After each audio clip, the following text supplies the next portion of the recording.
Hi all. Today in this video lecture we will learn about different stages of product life cycle and which marketing, product and pricing strategies should be employed in each phase. First, let's discuss what is product life cycle.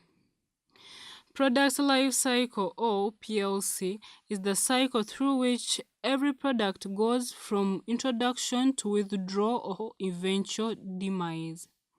The traditional product life cycle curve is broken up into four key stages. Products first go through the introduction stage before passing into the growth stage. Next comes maturity until eventually the product will enter into the decline stage. The following examples illustrate these stages for particular markets in more detail. 3D televisions. 3D may have been around for a few decades, but only after considerable investment from broadcasters and technology companies are 3D TVs available for the home, providing a good example of a product that is in the introduction stage. Blu-ray players. With advanced technology delivering the very best viewing experience, Blu-ray equipment is currently enjoying the steady increase in sales. That's typical of the growth stage. DVD players. Introduced a number of years ago, manufacturers that make DVDs and the equipment needed to play them have established a strong market share. However, they still have to deal with the challenges from other technologies that are characteristic of the maturity stage. Video recorders.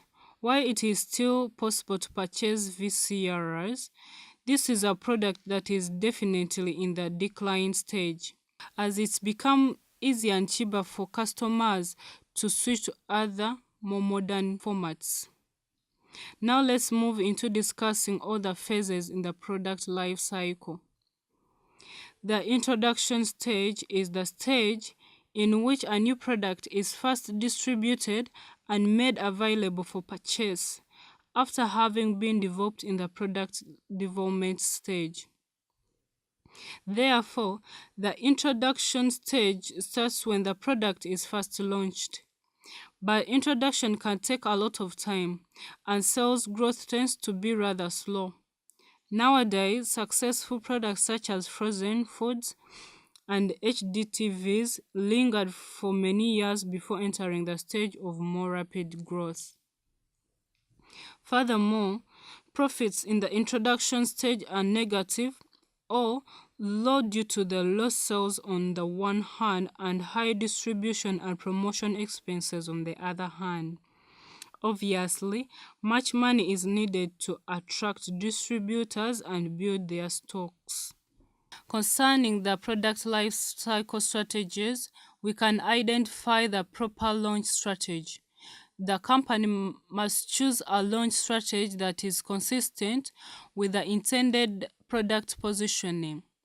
Without doubt, this initial strategy can be considered to be the first step in a grand marketing plan for the product's entire life cycle. The main objective should be to create product awareness and trial. Growth stage is the next stage of PLC after the introduction stage. The growth stage is the stage in which the product sales start climbing quickly. The reason is the early adopters will continue to buy, and later buyers will start following their lead, in particular if they hear favorable words of mouth. This rise in sales also attracts more competitors that enter the market. Since these will introduce new product features, competition is fierce and the market will expand.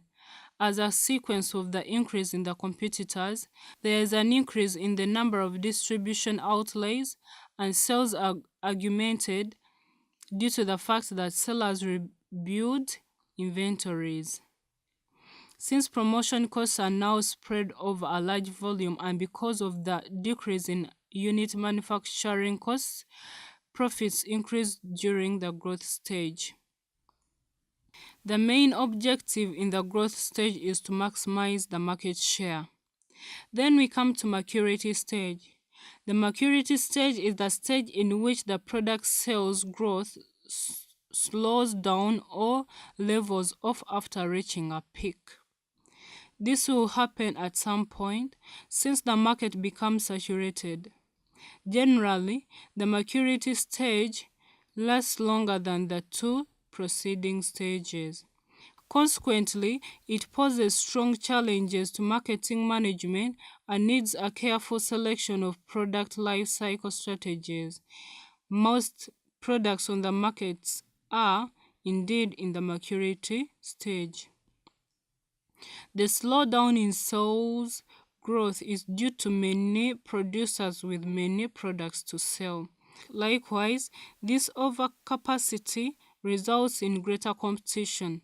Since competitors start to mark down prices, increase their advertising and sales promotion, and increase their product development budgets to find better version of the product, a drop in profit occurs. Next is decline stage. Finally, product life cycle strategies for the decline stage must be chosen. The decline stage is the stage in which the product sales decline.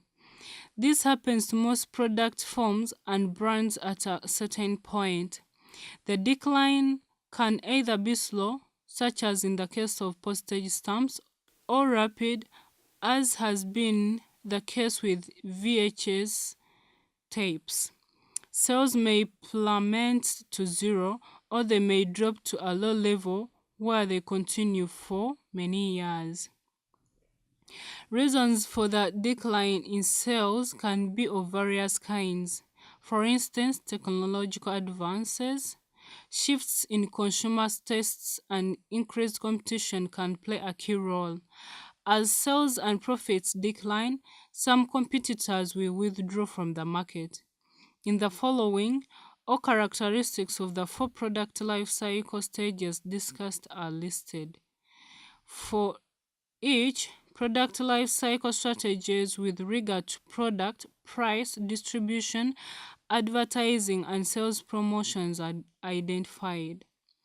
Choosing the right product life cycle strategies is crucial for the company's success in the long run. With this, we come to the end of this video. Thank you.